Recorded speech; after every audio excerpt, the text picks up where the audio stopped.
मैं आज आपसे एक दिल की बात करने आया हूँ। मैं आपसे दिल से कुछ पूछने आया हूँ। आप लोग कीमोथेरेपी की तरफ क्यों भागते हो? आप लोग रेडिएशन और सर्जरी की तरफ क्यों भागते हो? वो इसलिए क्योंकि आपके पास कोई एक ऑप्शन नहीं होता। आप लोगों को दिखता है कि कैंसर का इलाज कराने के बावजूद कैंसर से इतने परेशानी नहीं आती, जबकि उसके इलाज से इतने ज़्यादा साइड इफ़ेक्ट्स होते हैं। एक अच्छा खासा मरीज़ मेरा जब चल कर आता है तो मैं उसको जब उसको नया नया डायग्नोज होता है, वो कहता है डॉक्टर साहब मुझे पहले कीमो रेडिएशन करा लूँ, फिर उसके बाद मैं आपके पास आता हूँ। और फिर जब वो 6 महीने बाद आता है, वो कहता है डॉक्टर साहब गलती कर दी। मरीज़ खुद नहीं आ पाता, उसका बेटा आता है या उसकी बेटी आती है रिपोर्ट्स लेकर। मैं पूछता हूँ वो तिवारी जी कहाँ हैं, और वो कहते हैं तिवारी जी बेड पर है। वो कहते हैं कि नहीं, तिवारी जी को एक्चुअली में इस समय उठ भी नहीं सकते, कॉन्स्टिपेटेड हैं, वीकनेस बहुत ज़्यादा है, हीमोग्लोबिन 6 ग्राम रह गया है, TLC इतने हैं। मैं कहा डॉक्टर्स क्या कह रहे हैं? डॉक्टर्स ये कह रहे हैं कि अभी और कीमो नहीं हो सकती, अभी वेट करिए, अभी वो झेल नहीं पाएंगे। मैं कहा लेकिन कितनी साइकिल हो चुकी है? सर 6 की हमने 2 साइकिल 2 बार करा ली है। अब 6 की आपने 2 बार करा ली साइकिल। पहले जब आए थे तब फर्स्ट डे आपने दिखाया था, जब डायग्नोज हुआ था आप सीधे मेरे पास आए थे, आपको दिखाया, आपको लाइन ऑफ ट्रीटमेंट सजेस्ट किया, बट आपको विश्वास कीमोथेरेपी और रेडियोथेरेपी पर ही था। खैर आपने कराया। आज तिवारी जी की हालत ये है कि वो 12 साइकिल होने के बाद बिस्तर पर है, हीमोग्लोबिन 6 ग्राम है, TLC ऑलमोस्ट 1800 के आसपास रह गए हैं। डॉक्टर्स ने अब बोला कि अभी इन्हें तैयार करो, अभी वो कीमो झेल नहीं पाएंगे, और घर पे भेज दिया है। ये इलाज कराने गए थे आप, क्या कैंसर से ये परेशानी हुई? अगर फ़र्ज़ करिए कैंसर इतना फैल भी जाता, क्या ये स्थिति होती 6 महीने के अंदर? क्या ये कंडीशन होती? डॉक्टर साहब, डॉक्टर्स ने ये बोला था कि 6 महीने अगर आप कीमो नहीं कराओगे, स्टेज 4 कैंसर है, अगर आप कीमो नहीं कराओगे ये 6 महीने के मेहमान हैं, अगर आप कीमो करा लोगे तो ये 1 साल जी जाएंगे। तो मुझे लगा कि भाई 6 महीने का बोनस लाइफ मिल रही है, कीमो करा लो। मैं कहा आज आप 6 महीने बाद आए हो तिवारी जी, और आपके फादर साहब की ये कंडीशन है, क्या आपको लग रहा है कि अगले 6 महीने जी पाएंगे? जवाब था नहीं। बोलते डॉक्टर साहब जिएंगे भी ना तो तड़पे हुए जिएंगे। And he started crying. It was a sensitive question. और ये क्वेश्चन हर किसी के अंदर, अगर मैं आप लोगों से भी पूछूंगा, आपको खुद रियलाइज़ होगा कि हाँ, जब मैंने कीमो स्टार्ट करी थी तब क्या कंडीशन थी और आज क्या कंडीशन है। और आज आपको जब डॉक्टर्स ने यही बोला था कि अगर आप कीमो नहीं कराओगे तो 6 महीने जिएंगे, अगर आप कीमो करा लोगे हम 1.5 साल निकाल लेंगे, बद से बदतर हालत में आपको लगता है 1.5 साल निकलेगा? नहीं।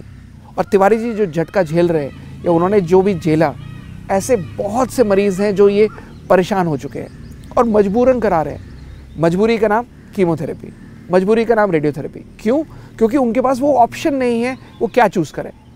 कोई आयुर्वेदिक की तरफ भागता है, कोई होम्योपैथी की तरफ भागता है, कोई यूनानी की तरफ भागता है, बट उसको वो कॉन्फिडेंस नहीं है। क्यों? क्योंकि कोई भी डॉक्टर खांसी, जुकाम, बुखार, अस्थमा और साथ में जोड़ों का दर्द और साथ में कैंसर कर रहा है, उसको वो स्पेशलिटी नहीं है। उसको वो एक केंद्र बिंदु अर्जुन की तरह नहीं दिख रहा कि भाई मुझे तोते की आंख दिख रही है, छोड़ दो तीर। तो वो सेंटर पॉइंट, वो केंद्र बिंदु दिखने के लिए ज़रूरी है कि आपको इतना एक्सपीरियंस हो, इतने सैकड़ों केसेस हों जो आपने ठीक किए हो, और वो बैकिंग हो, वो स्ट्रॉन्ग कॉन्फिडेंस हो कि हाँ, कैंसर में अगर रिकवरी दिखनी है तो पहले 45 दिन के अंदर दिख जाएगी, वो क्वालिटी ऑफ लाइफ दिख जाएगी। और ये फ़र्क, ये इम्पैक्ट हमारे यहाँ होता है। अगर वो कैंसर हेल्थ सेंटर एक ऑप्शन बन के खड़ा हो जाए, एक स्ट्रॉन्ग ऑल्टरनेटिव बन के खड़ा हो जाए कि येस, अगर ये कीमो है तो ये कैंसर हेल्थ सेंटर है, और ये एक स्ट्रॉन्ग ऑल्टरनेटिव है जिसको अगर आप चुनते हो तो yes, there would be no side effects. वो जो डाउन टाइम हुआ, जो 6 महीने तक वो बिस्तर पकड़े रहे, वो नहीं होगा। क्वालिटी ऑफ लाइफ मेंटेन होगी, और ऑब्वियसली जब क्वालिटी ऑफ लाइफ मेंटेन होगी तो लॉन्जिविटी भी आएगी। दिन, महीने, साल बढ़ जाएंगे। एक सच्चाई बताता हूँ, डॉक्टर्स आपको कहते हैं कि हम आपका साल बढ़ा देंगे, 1.5 साल बढ़ा देंगे। मैं सबसे पूछता हूँ, आप कैसे बढ़ा दोगे? जब इम्यूनिटी ख़त्म कर दिया आपने, जब उनका इम्यून सिस्टम ही ख़त्म कर दिया, जो इम्यून सिस्टम फाइट बैक करता है। कोविड में आपको किसने जिताया? इम्यूनिटी ने। कोविड में आपको किसने जिताया? आपकी इम्यून सिस्टम ने। तो जब आपने इम्यून सिस्टम ही खोखला कर दिया, जब आपने इम्यूनिटी ही हार्श ट्रीटमेंट कर करके, जैसे तिवारी जी को बिस्तर पकड़ा दिया, तो वो हार्श ट्रीटमेंट कर करके अगर आपने केमिकल दे देकर आपकी उसकी इम्यून सिस्टम ख़राब कर दी या उसकी इम्यूनिटी ख़त्म कर दी, तो आप कैसे फाइट बैक करोगे? कैसे बाउंस बैक करोगे? इम्यूनिटी ही तो है जो आपकी लाइफ बढ़ाती है। एक आपका इम्यून सिस्टम ही तो है जो आपके एक लॉन्जिविटी बढ़ाती है, एक ड्यूरेशन बढ़ाती है, क्वालिटी ऑफ लाइफ बढ़ाती है। ये इम्यूनिटी बहुत ज़रूरी है। इस इम्यूनिटी पे फाइट बैक करना ज़रूरी है। ये इम्यूनोथेरेपी बहुत ज़रूरी है। अब इम्यूनोथेरेपी यही करती है, एक तरीके से बुलेट प्रूफ जैकेट पहना देती है ताकि आप गोली मारते रहें, असर ना हो। यही इम्यूनोथेरेपी किस तरीके से आपको रिकवर करती है, आपके इम्यून सिस्टम पे काम करती है, आपकी रोग प्रतिरोधक क्षमता, आपकी रोग प्रतिकारक क्षमता इतनी ज़्यादा बढ़ा देती है कि नॉर्मल सेल एक्टिव होकर कैंसर सेल को ख़त्म करते हैं। ये फ़र्क पड़ता है। तो ज़रूरत वो है कि एक वो स्ट्रॉन्ग ऑप्शन जो खड़ा होकर कीमोथेरेपी को या सर्जरी का ऑल्टरनेटिव बन के खड़ा है।